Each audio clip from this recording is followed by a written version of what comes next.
Ayo, segera download Quran Tadabbur, tafsir dalam genggaman Anda.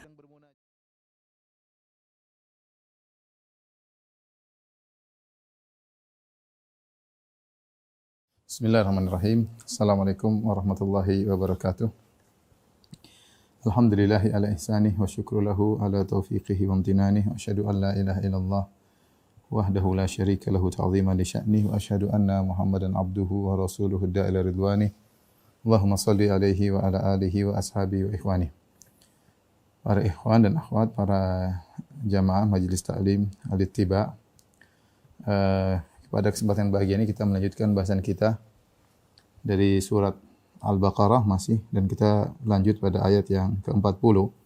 Ayat ke-40 dan seterusnya berbicara tentang Bani Israel.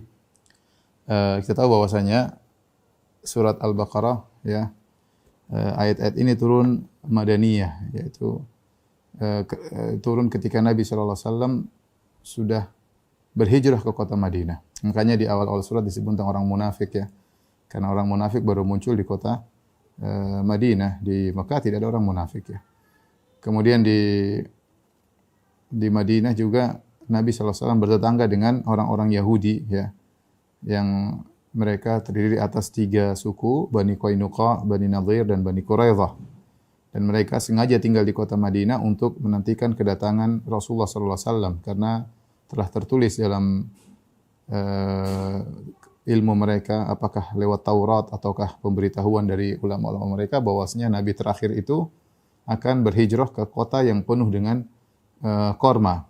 Makanya ketika Salman Al-Farisi, sebagaimana kisahnya yang panjang, ingin mencari kebenaran, maka dia ditunjukkan oleh pendeta-pendeta sampai akhirnya ditunjukkan bahwasanya akan tiba Nabi terakhir yang dia akan berhijrah ke daerah yang penuh dengan korma. Ternyata tempat tersebut adalah daerah Madinah. Oleh karenanya orang Yahudi mereka benar-benar ngerti akan hal tersebut, sehingga mereka sengaja bermukim di kota Madinah untuk menunggu kedatangan Nabi tersebut. Tetapi ketika datang Rasulullah SAW, mereka tidak beriman.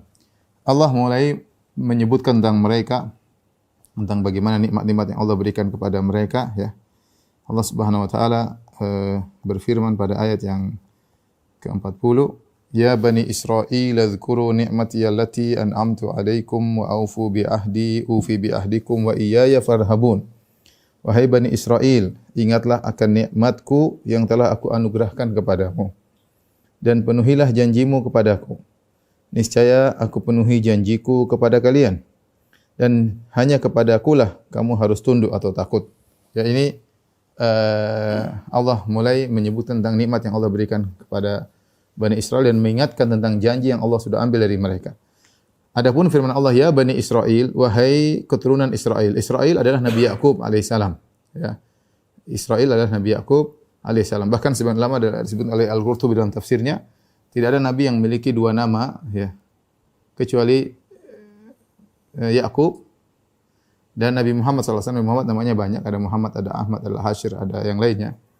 Ada Mutawakkil. Tetapi yang selain Nabi Muhammad SAW memiliki nama 2, cuma 1, yaitu Yakub. Yakub disebut Nabi Yakub, disebut juga Israel, disebut juga dengan Israel. Maka anak keturunannya disebut dengan Bani Israel. Karena kita tahu Yakub yaitu adalah bin Ishak bin Ibrahim. Ibrahim punya anak namanya Ishak dan punya anak juga namanya Ismail. Dari Ismail turunlah keturunannya adalah Nabi Muhammad SAW. Dari Ishak punya anak namanya Yakub. Dari Yakub punya anak 12 orang. 12 orang itulah Yusuf alaihissalam dan saudara-saudaranya. Yusuf Binyamin yang ibu mereka adalah Rahil. Kemudian 10 lainnya dari 3 wanita yang lain dari istri Yakub. Yakub disebutkan memiliki anak 12 dari 4 wanita. Dari 4 wanita lahirlah 12 anak. 12 anak itulah yang merupakan Bani Israel. Semua orang Bani Israel harus keturunan mereka, sehingga mereka disebut dengan 12 asbat, yaitu 12 keturunan, 12 suku. Ketika Allah berfirman, ya Bani Israel dalam surat Al-Baqarah, wahai anak-anak Israel, wahai Bani Israel. Siapa yang dimaksud? Kata para ulama yang dimaksud adalah Yahudi di zaman Nabi SAW dan juga Nasara. Ya, karena Nasara juga Bani Israel. Asalnya adalah Bani Israel, tetapi kemudian agama mereka menjadi internasional. Agama mereka menjadi internasional sehingga menjadi semua siapa saja bisa masuk dalam agama Nasara. Padahal ini menyelisihi kebiasaan mereka bahwasanya asalnya agama Bani Israel untuk mereka saja, bukan untuk seluruh suku ya.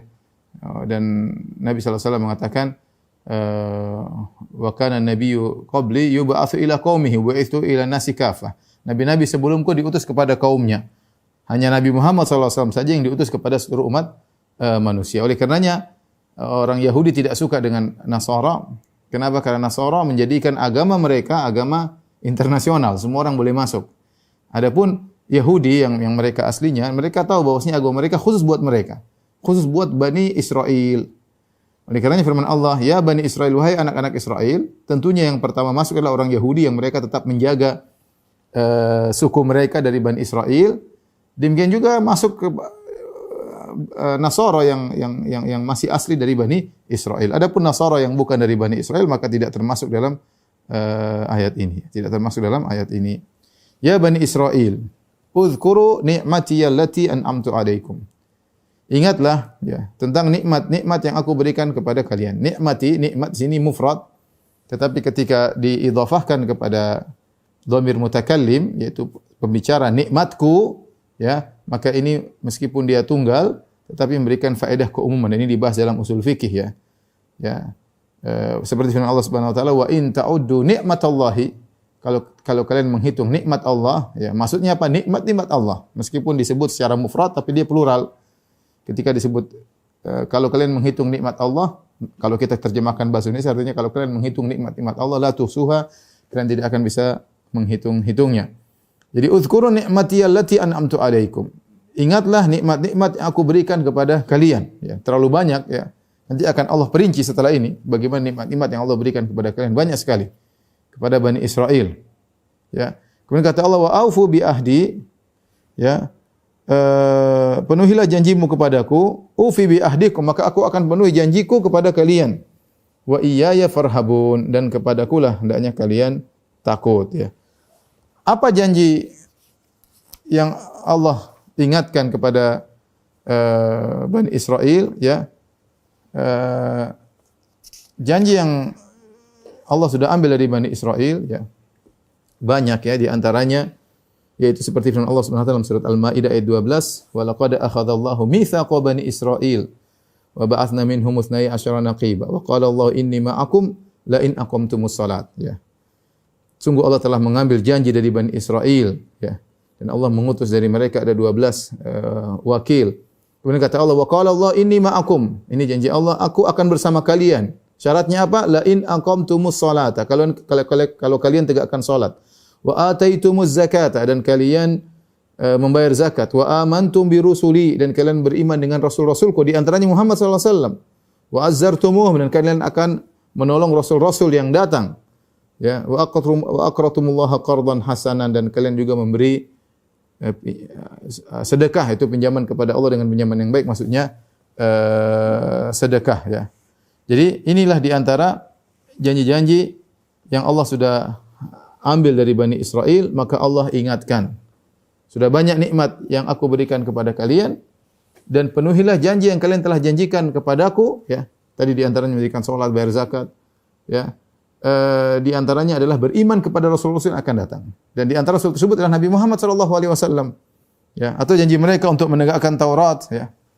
Kalau kalian berhukum dengan Taurat dengan benar, maka aku akan bersama kalian, aku akan menolong kalian. Wa iyaya farhabun, dan kepadakulah hendaknya kalian takut ya. Jangan takut kepada manusia sehingga kalian akhirnya mengingkari janji kalian. Kalian akhirnya merubah hukum-hukum Taurat kalian karena takut kepada manusia. Kemudian Allah berfirman selanjutnya, wa aminu bima anzaltu musaddiqan lima ma'akum, dan berimanlah kepada apa yang aku telah turunkan yang membenarkan apa yang ada pada kalian, itu Al-Quran. Aku sudah turunkan Al-Quran, dan Al-Quran tersebut membenarkan Taurat yang ada pada kalian ya. Maka berimanlah dengan Al-Quran tersebut. Wa aminu bima anzaltu, berimanlah dengan apa yang telah aku turunkan, maksudnya Al-Quran. Musaddiqan lima ma'akum, yang Al-Quran tersebut telah membenarkan apa yang bersama kalian, maksudnya membenarkan Taurat kalian. Wala takunu awwala kafirin bih, dan janganlah kalian menjadi orang yang pertama kali kafir kepada Al-Quran. Wala tashtaru bi ayati thamanan qalila, dan janganlah kalian menukarkan ayat-ayatku dengan harga yang rendah. Wa iyaya fattaqun, dan bertakwalah kepadaku. Di sini Allah mengingatkan kepada mereka ya untuk beriman kepada Al-Qur'an. Ya, sebagaimana janji mereka untuk beriman kepada para rasul yang datang, demikian juga kitab yang dibawa oleh rasul-rasul tersebut. Kemudian kata Allah, keistimewaan Al-Qur'an, Al-Qur'an membenarkan Taurat, membenarkan kitab-kitab terdahulu, bahwasanya benar telah ada kitab-kitab terdahulu. Artinya apa? Kalau kalian beriman dengan Al-Qur'an, sungguhnya kalian beruntung. Apa yang kalian jalani selama ini benar. Kenapa? Karena Al-Qur'an membenarkan apa yang kalian bawa, ya. Tapi sekarang sudah datang nabi baru, kalian harus beriman kepada nabi selanjutnya, ya. Sebagaimana telah berlaku sebelumnya, yaitu Nabi Musa alaihissalam diturunkan Taurat, kemudian antara Nabi Musa dengan Nabi Isa dan Nabi Muhammad banyak nabi, ya. Banyak nabi yang kalian imani. Nah, datang nabi yang baru, kalian imani. Datang nabi yang baru, kalian imani. Dan selalu kalian beriman. Ketika datang Nabi Muhammad SAW, kenapa kalian tidak beriman? Padahal kalian telah mengetahui tentang Rasulullah SAW. Bahkan kalian sudah menanti-nanti kedatangannya. Bahkan Bani Israel sesumbar ketika berperang dengan kaum musyrikin dari suku Aus Khazraj sebelum mereka masuk Islam, sebelum mereka jadi kaum Ansar, dulu mereka sering disumbar. Kata orang-orang Yahudi, akan datang seorang nabi yang kami akan bersama nabi tersebut memerangi kalian, ya. Sering mereka mengucapkan demikian. Ketika datang nabi tersebut, falamma ja'ahum ma arafu kafaru bih. Tatkala datang yang sudah mereka tunggu-tunggu, yang mereka nanti-nanti, yang mereka kenali itu sudah benar nabinya, kafaru bih, mereka pun kafir kepada Nabi Muhammad sallallahu alaihi wasallam. Justru musuh mereka kaum suku Aus Khazraj akhirnya beriman menjadi kaum Ansar. Maka Allah mencela mereka, kata Allah, wala takunu awwala kafirin bih. Jangan kalian menjadi orang yang pertama kali kafir kepada Al-Qur'an atau dan kafir kepada Muhammad sallallahu alaihi wasallam. Aneh, harusnya kalian yang pertama kali beriman karena kalian yang pertama kali tahu tentang Nabi sallallahu alaihi wasallam, ya. Mana suku Aus tahu? Mana suku Khazraj tahu? Maka mana kaum Muhajirin tahu? Orang-orang Arab mana tahu tentang Muhammad sallallahu alaihi wasallam? Siapa yang lebih tahu tentang Muhammad, tentang Al-Qur'an? Yang lebih tahu tentang Muhammad adalah kalian Bani Israel. Bahkan Allah mengatakan ya'rifunahu kama ya'rifuna abna'ahum. Mereka mengenal Muhammad seperti mengenal anak-anak mereka sendiri. Jadi kalian benar-benar di atas ilmu pengetahuan. Maka Allah cela wala takunu awwala kafirin bi. Jangan kalian menjadi yang pertama kali kafir kepada nabi tersebut. Bihi di sini ada yang menafsirkan bil Quran, jangan kalian menjadi yang pertama kafir kepada Al-Quran. Ada yang mengatakan bil Rasul, jangan kalian kafir kepada Muhammad, dan dua-duanya saling melazimi. Dia tafsirkan Al-Quran atau ditafsirkan Nabi Muhammad SAW saling melazimkan. Jadi ini celaan Allah kepada Bani Israel. Saya ulangi, harusnya kalian yang pertama kali beriman. Kalau kalian beriman kepada Nabi Muhammad SAW, kalian beruntung. Kenapa selama ini kalian beriman kepada Taurat? Dan Al-Quran membenarkan Taurat. Tetapi kenyataannya mereka tidak beriman kepada Nabi dan juga tidak beriman kepada Al-Quran. Makanya mereka disebut dengan ghairil maqdub, al-maqdub alaihim, yang dimurkai oleh Allah. Kenapa dikatakan al-maqdub alaihim? Karena mereka tahu dan mereka tidak mengamalkannya. Sehingga mereka dimurkai oleh Allah Subhanahu wa taala. Ya. Tidak lain mereka tidak beriman kepada Nabi kecuali karena Rasulullah SAW dari suku Arab. Dari suku Arab mereka maunya Nabi dari Bani Israel. Baik, kemudian Allah Subhanahu wa taala wala tashtaru bi ayati thamanan qalila. Janganlah kalian menukarkan atau menjual ayat-ayatku thamanan qalila dengan harga yang murah, sedikit. Di sini artinya maksudnya jangan kalian merubah-rubah Taurat sesuai dengan keinginan sebagian orang. Untuk mendapatkan ridho sebagian orang, kemudian kalian diberi dengan upah dunia, ya. Di sini kata sebagian ulama, Allah menamakan dunia dengan qalil. Samanan qalila, dengan dunia. Maksudnya samanan qalil itu jangan kalian rubah ayat-ayatku, kalian jual, kalian rubah atau kalian tambah-tambah ayat palsu untuk ditukarkan dengan samanan qalila, dengan harga yang murah, maksudnya dengan dunia. Ini isyarat kepada kita atau peringatan kepada kita bahwasanya dunia semuanya adalah sedikit. Mau sebanyak apapun dunia adalah sedikit. Bagaimana tidak sedikit? Nabi SAW mengatakan, raka'atul fajri khairun minad dunya wa fiha. 2 rakaat sebelum subuh lebih baik pada dunia dan seisinya. Ya. Ya. Rasulullah mengatakan, maukah aku tunjukkan kepada kalian sesuatu yang lebih baik daripada mimma talat alaihi syams. Perkara yang lebih baik daripada dunia yang matahari terbit di atasnya. Itu subhanallah. Walhamdulillah wa la ilaha illallah akbar. Ya. Ya, dunia ini mau sebanyak apapun dia nilainya sedikit dibandingkan dengan apa yang Allah siapkan di surga. Maka Allah mengatakan jangan kalian menjual ayat-ayatku dengan harga yang murah yaitu dengan dunia. Wa iyaya fattaqun, takutlah kepadaku. Jangan takut kepada manusia. Jangan takut dengan omongan manusia. Jangan terbawa dengan audiens, jangan. Jangan mengikuti selera masyarakat. Ya. Ikutlah ya, takutlah kepadaku dan jangan menjual ayat-ayat Allah Subhanahu wa taala. Di sini Al-Imam Al-Qurtubi rahimahullahu taala ketika membahas tentang wala tasyaru bi ayati tsamanan qalilah, janganlah kalian menjual ayat-ayatku dengan harga yang murah ya.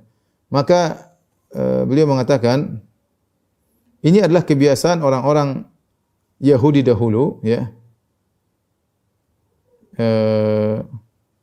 Jadi saya ulangi ayat ini, maksudnya jangan kalian rubah-rubah isi Taurat ya. Dalam Taurat sudah ada beberapa ayat misalnya tentang rajam kalian rubah, yang berzina dirajam kalian rubah, atau kalian sembunyikan. Dalam Taurat ada ayat-ayat yang menunjukkan tentang adanya Nabi Muhammad sallallahu alaihi wasallam, tapi kalian sembunyikan atau kalian rubah atau kalian buang hanya untuk mencari dunia. Tetapi Al-Qurtubi rahimahullah menyebutkan beberapa sifat orang-orang pendeta-pendeta Bani Israel ya. Di antaranya mereka kerjaannya adalah mengajarkan Taurat ya dengan bayaran. Mereka tidak mau mengajar Taurat kecuali dibayar.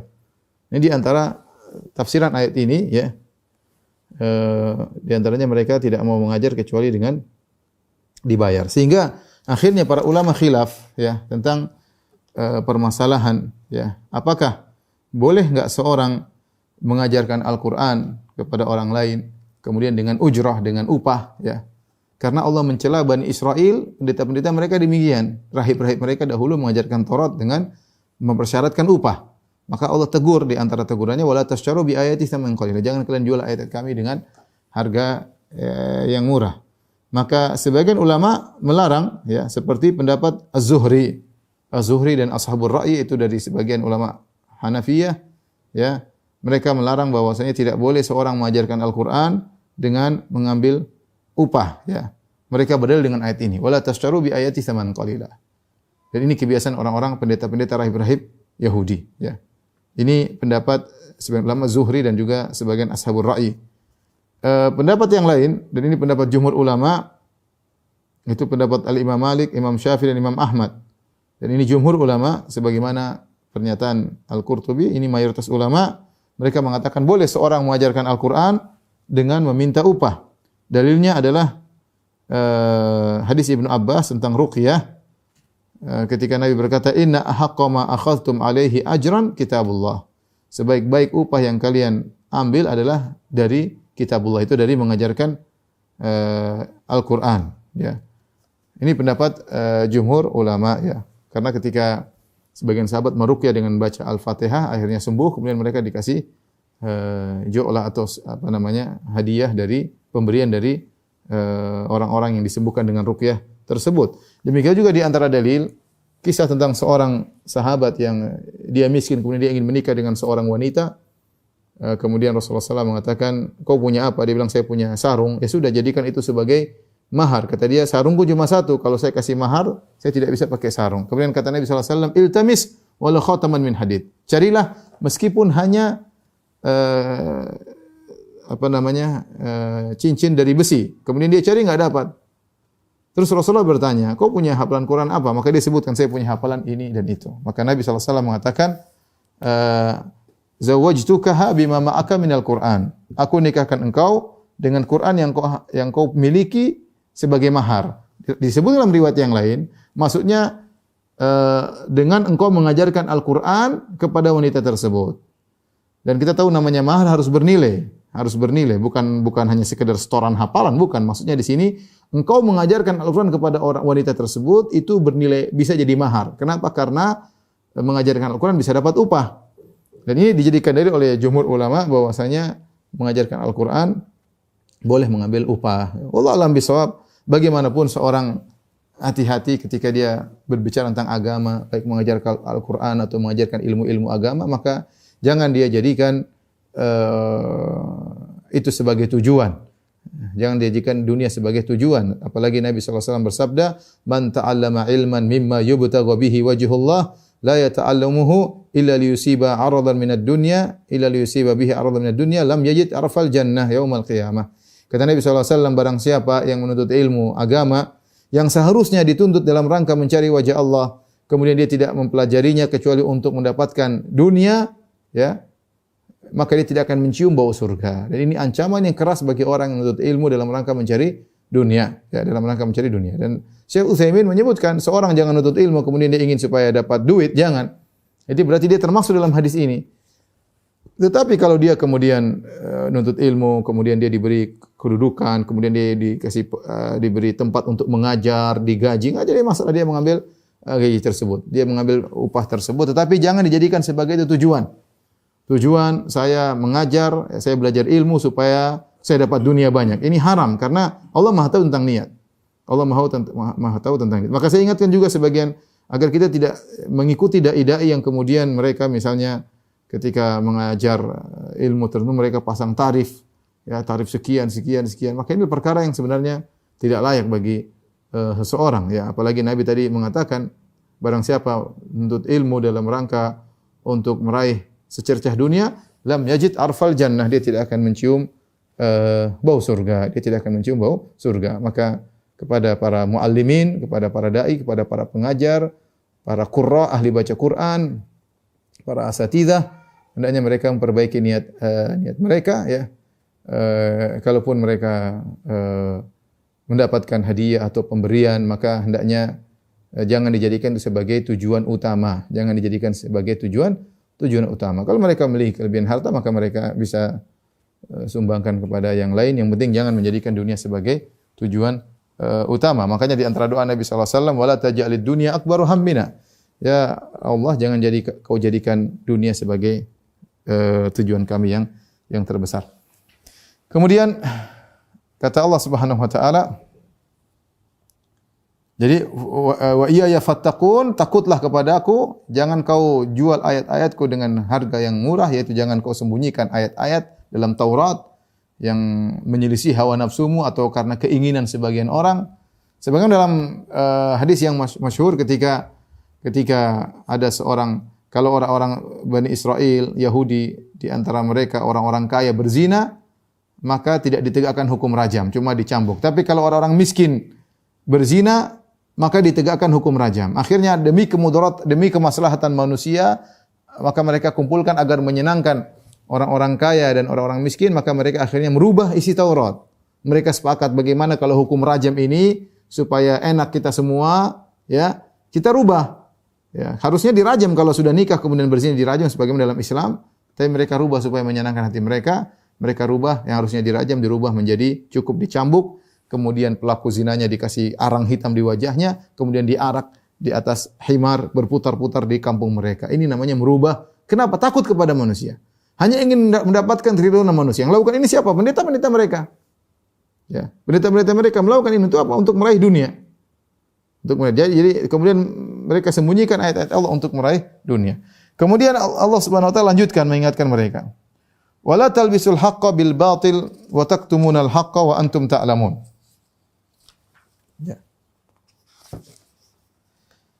Janganlah kalian campur adukan yang hak dengan yang batil.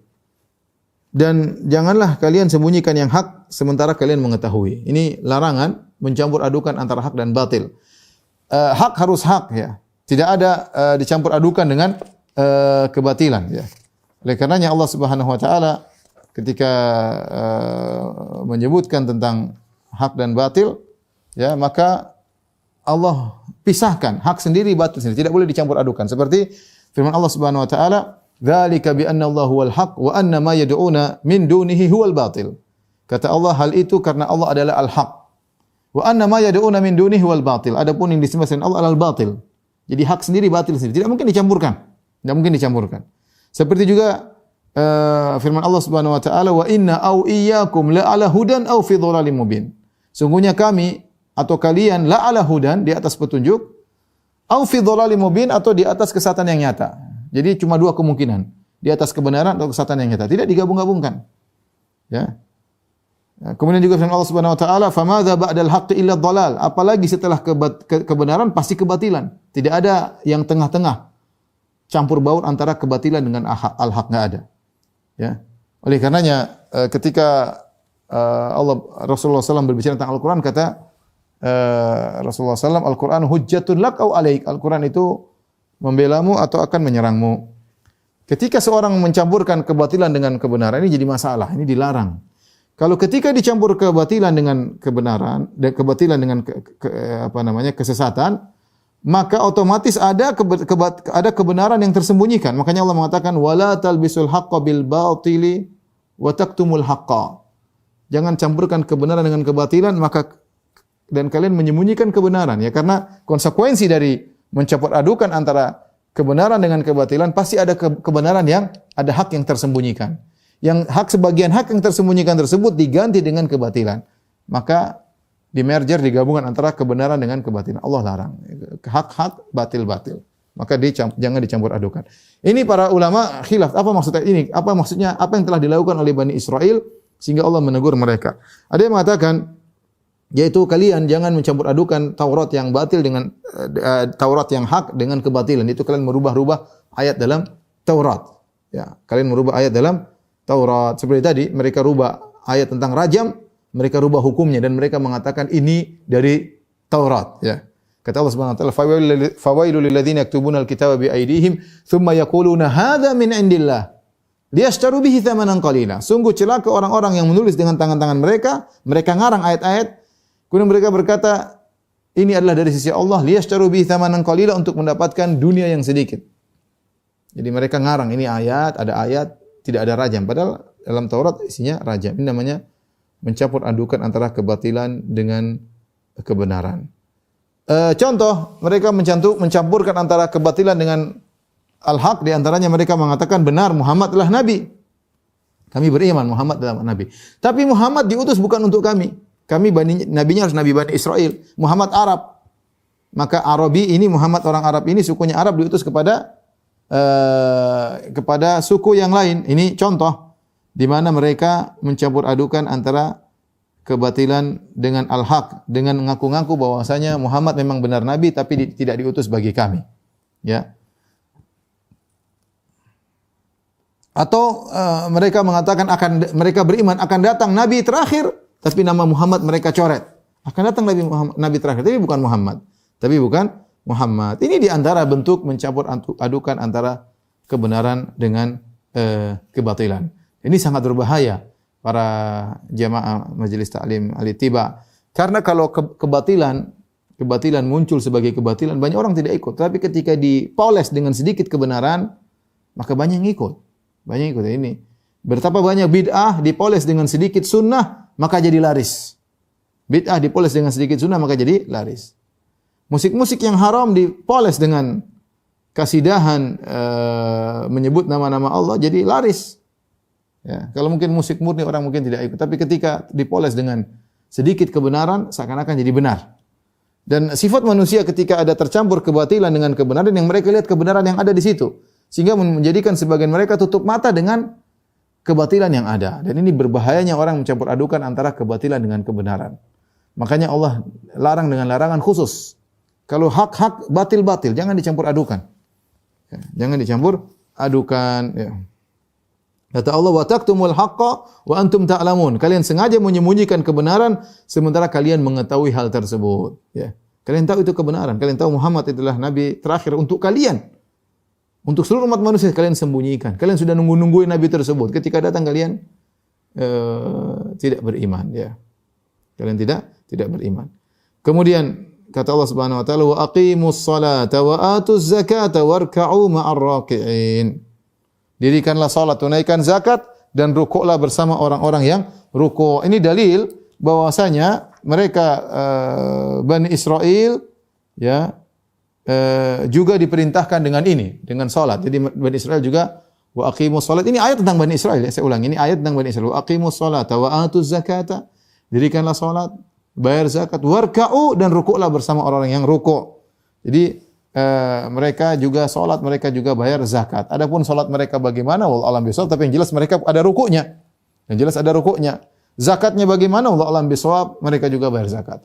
Oleh karenanya Nabi SAW ketika melewati kuburan Nabi Musa alaihissalam, Nabi melihat Nabi Musa alaihissalam dalam kuburan qama yusalli, sedang salat. Sedang salat.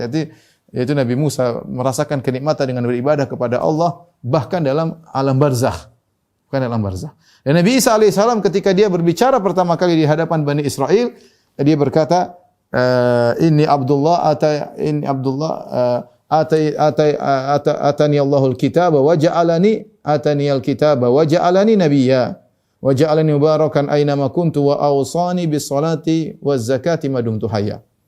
Dan Allah mewasiatkan kepadaku untuk salat dan bayar zakat. Jadi Nabi Isa juga salat dan juga bayar zakat. Makanya Nabi Isa salat, Nabi Isa berdoa, Nabi Isa bayar zakat. Intinya mereka juga dulu mengerjakan salat dan mereka juga bayar zakat. Dan hadis-hadis yang menunjukkan akan hal ini banyak. Jadi salat bukanlah ibadah yang baru cuma buat orang Islam. Orang-orang terdahulu juga mereka salat. Nabi Ibrahim ketika yang lebih jauh lagi, yang lebih lama lagi sebelum Bani Israel, Nabi Ibrahim alaihissalam ketika Sarah diambil oleh sang raja untuk dizinai, Nabi Ibrahim salat. Nabi Ibrahim salat, ya. Warka'u ma'ar raki'in, dan rukuklah bersama orang-orang yang rukuk, ya. Taib. Kemudian setelah itu Allah berfirman, "Atamuruna an-nasa bil birri wa tansawna anfusakum wa antum tatluna al-kitab afala taqilun." Kata Allah Subhanahu wa taala, ini juga cercaan kepada Bani Israel. Jadi Allah sebutkan kesalahan-kesalahan mereka. Seakan-akan Allah berkata, "Aku sudah berikan nikmat kepada kalian banyak sekali. Penuhilah janji kalian. Kenapa kalian begini? Kenapa kalian begini? Kenapa kalian begini?" Allah tegur Bani Israel. Dan ini Rasulullah bacakan di Madinah, didengar oleh orang Yahudi. Bani Qainuqa, Bani Nadhir dan Bani Quraidah. Dan ini ayat tujukan kepada mereka. Atamuruna nasabil birri. Tentunya ayat ini memang berkaitan dengan Bani Israel, tapi pelajaran bagi kita. Kita jangan sampai seperti mereka. Atamuruna nasabil birri, apakah kalian menyuruh manusia untuk berbuat kebajikan? Wa tansawna anfusakum, sementara kalian melupakan diri kalian. Wa antum tatlunal kitab, dan kalian baca Taurat. Afala taqilun, tidakkah kalian berfikir? Tidakkah kalian berfikir, ya? Dan ini peringatan kepada Bani Israel yang mereka di antara mereka selalu menyuruh untuk beriman kepada Taurat dan mereka sendiri tidak mengerjakan Taurat. Mereka menyuruh orang-orang untuk beriman kepada Nabi Muhammad SAW akan datang Nabi terakhir. Berimanlah kepada Nabi tersebut. Ternyata mereka sendiri tidak beriman. Padahal mereka tahu, antum tatlunal kitab, dan kalian baca Taurat. Kalian tahu bahwasanya akan datang Nabi tersebut. Jadi ini menunjukkan bahwasanya mereka tidak mengamalkan apa yang mereka serukan, dan ini sangat berbahaya. Kita, ya, juga dilarang seperti itu. Jangan sampai kita menyerukan apa yang tidak kita kerjakan. Dan ada 3 ayat dalam Al-Quran yang menjadi peringatan keras bagi para dai, ya. Para dai, para panitia pengajian yang ngajak-ngajak orang ngaji, para orang-orang yang share-share pengumuman kajian, share ilmu yang mereka menyuruh orang untuk melakukan sementara dia sendiri tidak melakukan. Di antaranya firman Allah Subhanahu wa taala ini, atamuruna nasa bil birri wa tansawna anfusakum antum tatluna al-kitab. Apa kalian menyuruh manusia berbuat kebajikan sementara kalian melupakan diri kalian? Ya, padahal kalian baca Alkitab. Kalau orang Yahudi kalian baca Taurat, kalau orang Islam kalian baca Al-Qur'an. Kalian baca hadis, bahkan kalian yang share. Kalian tahu, ya. Jangan menjadi seperti lilin menerangi orang lain kemudian membakar dirinya sendiri. Allah juga berfirman, "Ya ayyuhalladzina amanu lima taquluna ma la taf'alun? Kabura maqatan 'indallahi an taqulu ma la taf'alun." Wahai orang yang beriman, kenapa kalian mengucapkan apa yang tidak kalian kerjakan? Sungguh besar kemurkaan Allah. Kalian mengucapkan apa yang kalian tidak kerjakan. Wa ma uridu an ukhalifakum ila ma anhakum an. Kata Nabi Syuaib kepada kaumnya, aku tidak ingin menyelisih apa yang aku perintahkan kepada kalian. Ini 3 ayat, ya, dalam Al-Qur'an yang mengingatkan kita, yang kita alhamdulillah kita senang berbuat kebajikan, kita senang men-share kebajikan, kita senang bikin kelompok-kelompok majelis taklim. Ini nikmat, ya. Kita berharap dapat pahala yang banyak, tapi jangan sampai lupa diri kita sendiri. Suruh orang baik, kita sendiri tidak baik, ya. Oleh karenanya dalam hadis yang mengerikan, ya, dalam Sahih Al-Bukhari, ya, Nabi sallallahu alaihi wasallam mengatakan, innahu yu'ta birrajuli min ummati yaumal qiyamah fayulqa fin nari fatandaliqu aqtabuhu. Kata Nabi SAW, didatangkan salah seorang dari umatku pada hari kiamat kelak. Dai ini, seorang dai. Dia dihadirkan pada hari kiamat kelak, kemudian dilemparkan dalam neraka jahanam, fatandaliqu aqtabuhu, kemudian ususnya brodol dari duburnya. Ususnya keluar. Keluarnya bukan pelan-pelan tapi langsung fatandaliq. Fatandaliqu aqtabuhu. Ususnya keluar dengan brodol dari duburnya. Fayaduru kama yaduru al-himar birohahu. Maka dia pun dengan ususnya dia muter-muter seperti himar, keledai kalau ketika dia disuruh menggiling alat penggiling biji gandum, ya maka dia muter supaya alat tersebut bergerak untuk menggiling biji gandum. Maka orang ini pun muter, tapi dia muter dengan ususnya, muter. Sampai jadi heboh di neraka jahanam. Orang neraka jahanam heboh, orang mereka kenal orang ini. Ini orang mungkin top, mungkin orang ini populer, mungkin orang ini followernya banyak, kayak mungkin orang ini kalau ceramahnya mantap, orang ini pokoknya bikin heboh. Kata Nabi, fayajtami'u ilaihi ahlun nar. Maka penghuni neraka kumpul, heboh, kelilingi dia. Ada apa ini orang ini? Kaget mereka. Ini orang kan baik, karena bisa sama-sama kita di sini. Mereka pada kumpul, ini orang populer, orang baik, orang seru, sedang menyuruh kebaikan. Fayaquluna ya fulan, mereka berkata, wahai fulan, alaysa kunta ta'muruna bil ma'ruf? Bukankah kau dahulu menyuruh kami untuk berbuat kebajikan? Wa tanhana 'anil munkar? Kau yang menyuruh kami untuk meninggalkan kemungkaran. Tapi kami enggak mau dengar, kami enggak melakukan kebajikan. Tapi kau orang baik, kau yang berdakwah dulu, menyuruh kebaikan, melarang kemungkaran. Kok bisa di sini? Heboh, neraka heboh. Kumpul orang-orang neraka kumpul. Kok bisa di sini? Fayaqul, maka dia berkata dengan penuh kepiluan hati, dengan kesedihan. Kuntu amurukum bil ma'ruf wala ati. Aku dulu menyuruh kalian berbuat kebajikan tapi aku tidak melakukannya. Bayangkan ini. Aku menyuruh kebajikan, aku tidak melakukannya. Wa anhaakum 'anil munkar wa ati. Dan aku melarang kalian dari kemungkaran, aku mengerjakannya. Maka waspada, ibu-ibu yang dirahmati Allah Subhanahu wa taala. Baik sebagai dai, ya saya sebagai dai, ibu sebagai panitia pengajian, ibu suka nge-share kebaikan yang Masya Allah di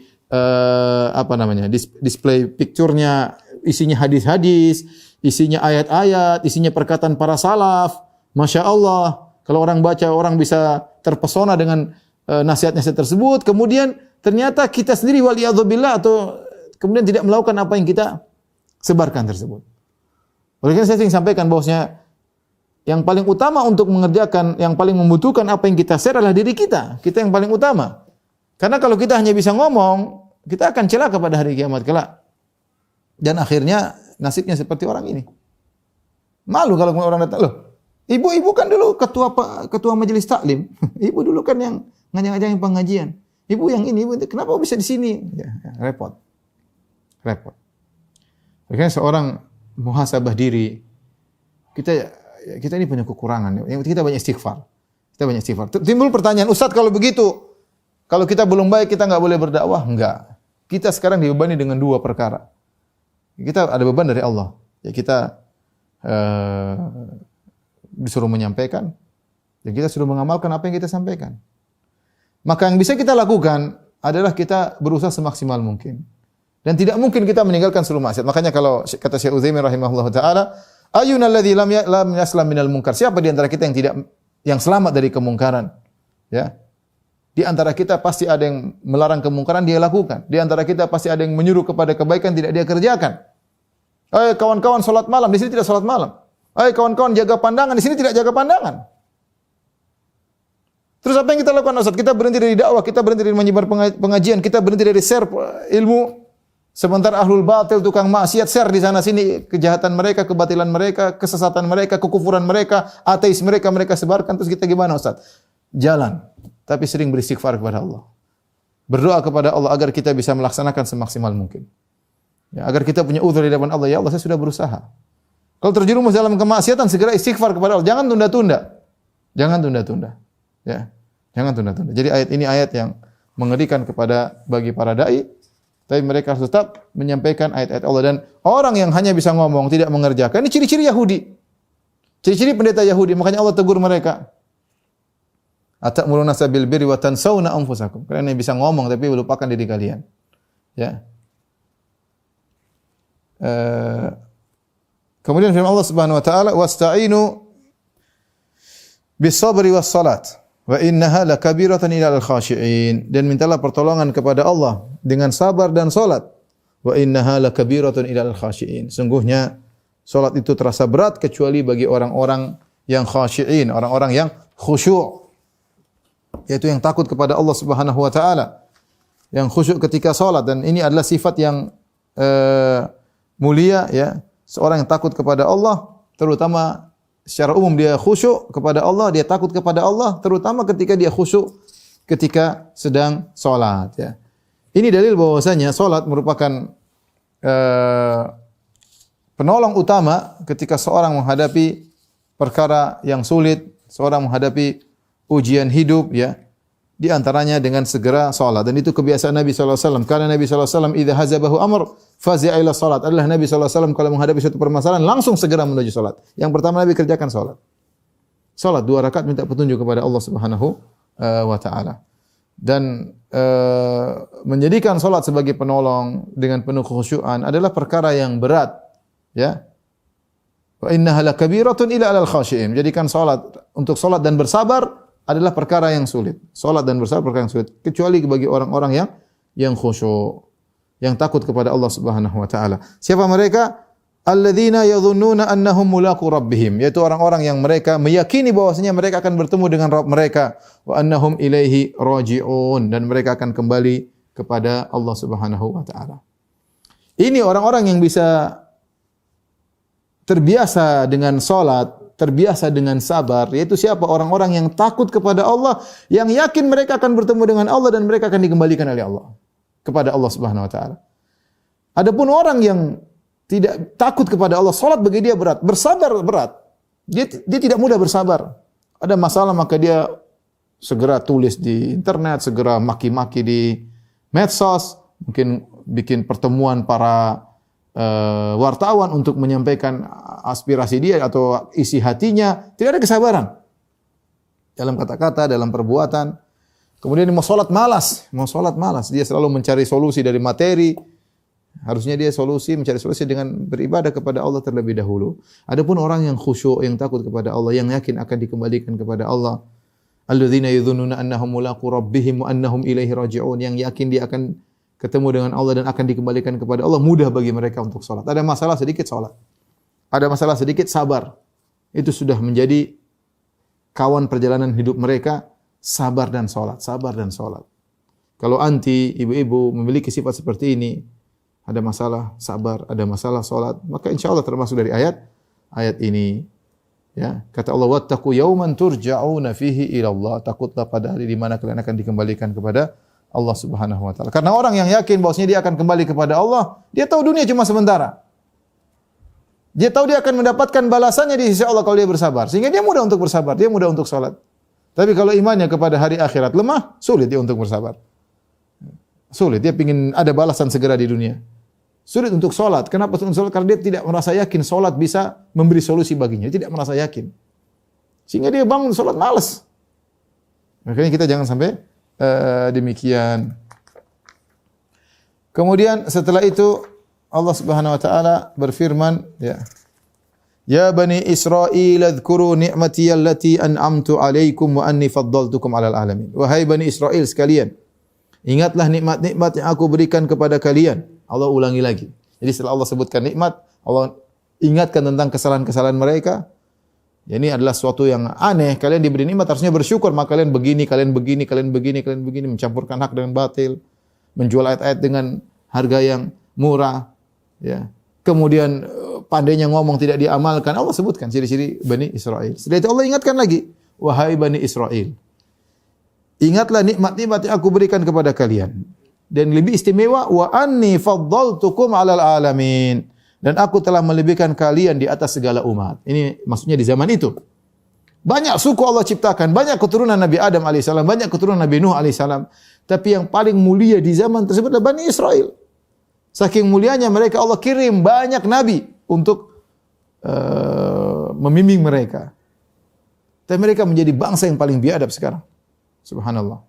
Dahulu menjadi bangsa yang paling utama, paling top, yang Allah pilih di antara yang lainnya. sekarang menjadi bangsa yang paling biadab gara-gara hasad kepada Nabi Muhammad SAW berasal dari Arab. Ya.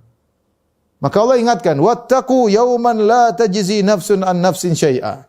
Wahai Bani Israel, takutlah kalian kepada suatu hari di mana satu jiwa tidak akan membela jiwa yang lain. Hari tersebut tidak ada jiwa bisa membela jiwa yang lain. Tidak bisa seorang membela yang lainnya. Masing-masing bertanggung jawab dengan amalnya. Wala yuqbalu minha syafa'ah, di mana tidak bisa diterima syafaat. Bagi orang yang kafir tidak bisa menerima syafaat. Fama tanfa'uhum syafa'atu syafi'in. Kata Allah, orang-orang kafir tidak bermanfaat baginya syafaat para pemberi syafaat. Kalau beriman bisa. Kalau beriman bisa. Wala yu'khadhu minha adlun, dan tidak bisa diambil ya tebusan darinya, ya. Innal ladzina kafaru la anna lahum ma fil ardi jami'an wa mithluhu ma'ahu liyaftadu bihi min adzabi yaumil qiyamati ma tuqbila minhum. Kata Allah, sungguhnya orang kafir kalau mereka punya emas sebesar bumi ini bahkan 2 kali lipat untuk menebus mereka dari mereka punya dan mereka ingin nebus mereka agar keluar dari neraka jahanam, ma tuqbila minhum, tidak akan diterima. Tidak ada yang bisa menyelamatkan kalau masuk neraka jahanam. Kafir kekal, tidak ada yang bisa selamatkan.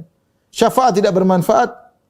Kemudian fida, yaitu tebusan juga tidak bermanfaat. Kemudian kata Allah, walahum yansarun, dan mereka tidak akan ditolong. Inilah 3 perkara yang mungkin menyelamatkan orang dari azab pada hari kiamat, namun tidak ada. Makanya Allah mengatakan kepada orang kafir, malakum la tanasarun. Kenapa kalian tidak saling menolong? Enggak bisa. Mereka jangankan nolong orang, nolong diri mereka sendiri tidak bisa. Ini 3 hilang semua bagi orang kafir di akhirat. Ya. Mereka tidak akan ditolong, tidak ada yang bisa menolong. Tidak bisa saling menolong di antara mereka dan tidak ada yang bisa menolong mereka. Walahum yansarun. Kemudian tidak bisa menerima syafaat karena mereka kafir. Seandainya mereka beriman, mereka bisa terima syafaat. Kemudian la yu'khadh minha adlun, tidak bisa menerima tebusan, sama saja. Ya. Namanya orang diazab mungkin bisa keluar dengan dikasih tebusan, atau dikeluar karena dapat syafaat, atau keluar karena ditolong. Ini 3-tiganya hilang bagi orang yang kafir pada hari kiamat kelak, di antaranya Bani Israel. Allah ingatkan mereka agar mereka takut dengan hari tersebut. Karena kalau mereka begini terus kondisinya, tidak beriman kepada Nabi Muhammad SAW, tidak beriman kepada Al-Quran, maka mereka tidak akan ditolong oleh siapapun. Setelah itu, Ibu dirahmati Allah Subhanahu wa taala, Allah kemudian menyebutkan tentang nikmat-nikmat yang Allah berikan kepada mereka. Ya. Kita bacakan, masih ada waktu ya. Wa idz najainakum min ali fir'auna yasumunakum su'al adzab. Kata Allah, tatkala kami selamatkan kalian dari Firaun dan pengikut-pengikutnya, ya. Yasumunakum su'al adzab, mereka menimpakan kepada kalian siksaan yang seberat-beratnya, yaitu merasakan kalian su'al adzab. Azab yang pedih, mereka disiksa, mereka dijadikan budak, ya. Ini terjadi kapan? Sejak Nabi Yusuf alaihissalam meninggal dunia.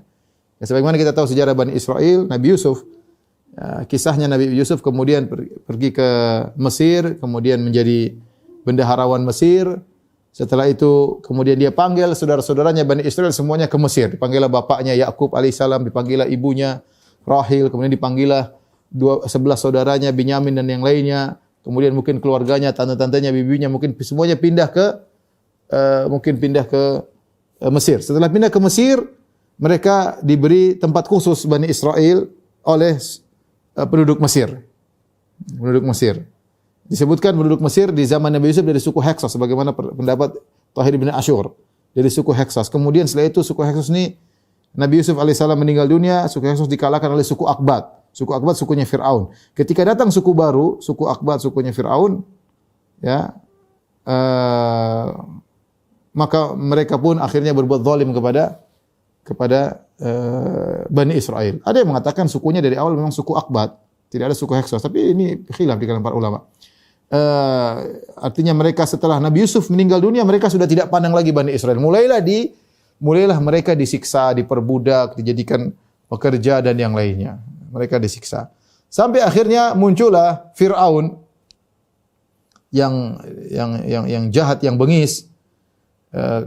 Kemudian dikatakan oleh para dugunnya, maka akan datang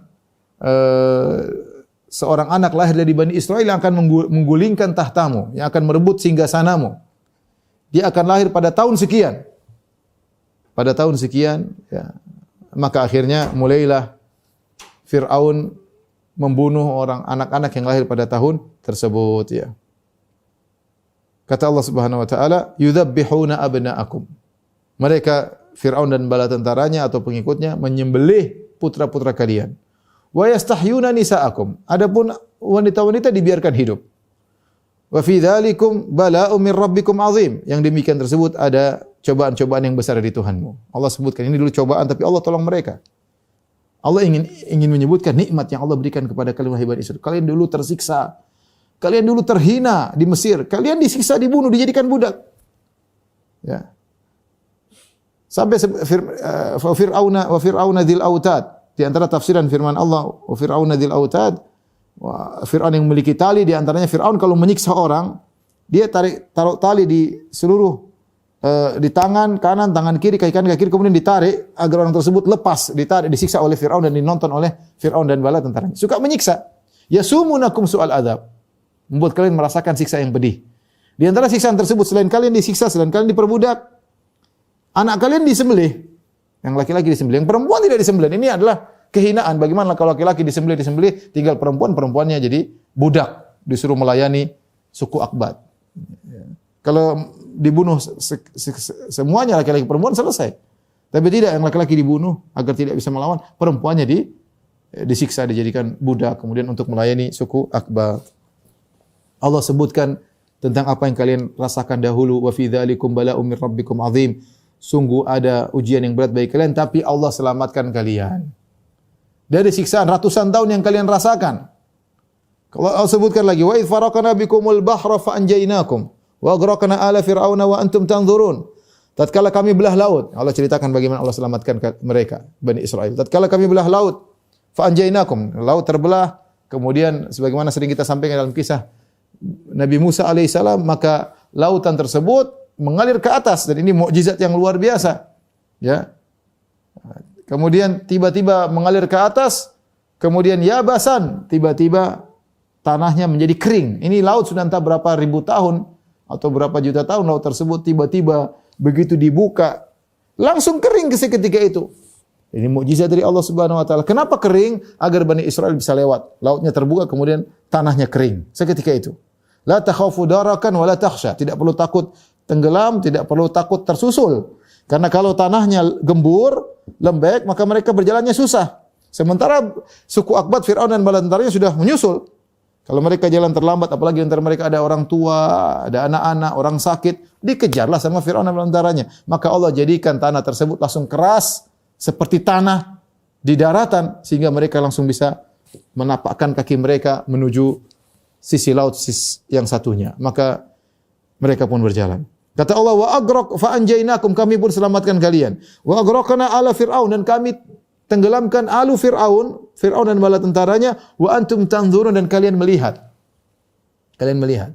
Ini nikmat tersendiri bagi Bani Israel. Karena nikmat ketika melihat musuh tenggelam, musuh dibinasakan di depan mata seseorang, itu nikmat. Allah mengatakan wa antum tanzurun. Inilah Fir'aun bala tentaranya yang ratusan tahun menyiksa kalian, tenggelam di hadapan kalian. Kalian melihat. Kalian melihat. Ya.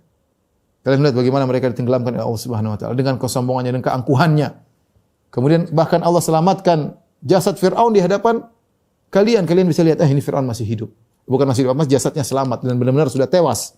Benar-benar sudah tewas ya. Jadi ini nikmat kalian melihat itu semua. Kemudian Allah berfirman, wa idh wa'adna Musa 40 lailah. Di antara nikmat juga Allah pernah mengambil janji kepada Musa dan Musa berjanji kepada Allah. Wa'adna itu artinya saling berjanji. Ada dalam sebagian qiraah wa idh wa'adna, tatkala kami menjanjikan kepada Musa. Adapun qiraah yang sering kita baca wa idh wa'adna, tatkala kami saling berjanji, itu Allah menjanjikan kepada Musa untuk memberikan Taurat. Musa juga punya janji kepada Allah Subhanahu wa taala. 40 lailah, yaitu 40 hari Allah akan berikan kepada Musa Taurat. Tunggu 40 hari. Ya.